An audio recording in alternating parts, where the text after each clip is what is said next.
Hi friends, ఎలా ఉన్నారు? Bowling game గురించి మీలో ఎంతమంది తెలుసు? బహుశా తెలుగు యూట్యూబ్ ఛానల్స్లో బౌలింగ్ గేమ్ గురించి కానీ దాని స్కోర్ బోర్డు గురించి కానీ ఎక్స్ప్లెయిన్ చేస్తున్న ఫస్ట్ ఛానల్ నాదే అయి ఉండొచ్చు.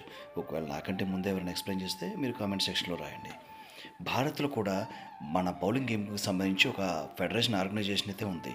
దాని నేము, దాని హెడ్ క్వార్టర్స్ ఎక్కడుందో తెలిస్తే మీరు కామెంట్ సెక్షన్లో రాయండి. నేనైతే వీడియో చివరిలో రివీల్ చేస్తాను. ఇంటర్నేషనల్ ఒలింపిక్స్ కమిటీ ఒకప్పుడు ఈ గేమ్ని ఒలింపిక్స్లో ఉంచేది, కానీ తర్వాత ఎందుకో తీసేశారట. రీజన్ తెలిస్తే కామెంట్ చేయండి. హాయ్, నా పేరు బాలు కొంపల్లి. ఏఎంబి మాల్లో 1500 రూపీస్ షేర్తో ఫ్రెండ్స్తో కలిసి ఈ బౌలింగ్ గేమ్ని ఆడడానికి వెళ్ళాను. అక్కడ బౌలింగ్ గేమ్ గురించి తెలుసుకోగలిగాను. అక్కడ డిఫరెంట్ వెయిట్స్తో డిఫరెంట్ టైప్స్ ఆఫ్ బాల్స్ ఉంటాయి. ఈచ్ బాల్ డిఫరెంట్ వెయిట్స్ని రిప్రజెంట్ చేస్తుంది. బాల్ని వ్రిస్ట్ పవర్తో ఇలా పట్టుకోవాలి. బాల్ మొత్తం వ్రిస్ట్ని బేస్ చేసుకుని ఉంటుంది. అలాగే ఏ యాంగిల్లో వేయాలి, ఏ పొజిషన్లో వేస్తే మనం 10 పిన్స్ రిలేటెడ్ పాయింట్స్ని గ్యాదర్ చేయగలం అనేది ఇక్కడ స్క్రీన్ మీద చూడొచ్చు. నేనైతే వేశాను. బాల్ 10 పిన్స్కి 10 పిన్స్ కొట్టగలిగాను.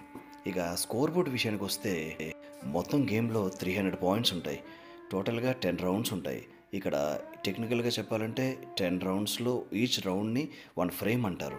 10 ఫ్రేమ్స్ ఉంటాయి. ఈచ్ ఫ్రేమ్లో 2 అటెంప్ట్స్ ఉంటాయి. మనకి ఈచ్ ఫ్రేమ్లో 2 అటెంప్ట్స్ ఉంటాయి కదా.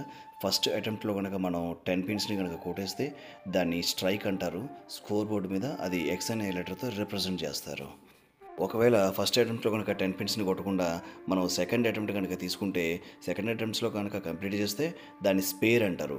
అది స్లాష్ అనే లెటర్తో స్కోర్ బోర్డు మీద రిప్రజెంట్ చేస్తారు. అలా మనకి స్కోర్ అనేది క్యాలిక్యులేట్ చేస్తారు. ఇంకా బోనస్ పాయింట్స్ కూడా ఉంటుంది. బోనస్ పాయింట్స్లోనే మెయిన్ అడ్వాంటేజ్ అంతా ఉంటుంది.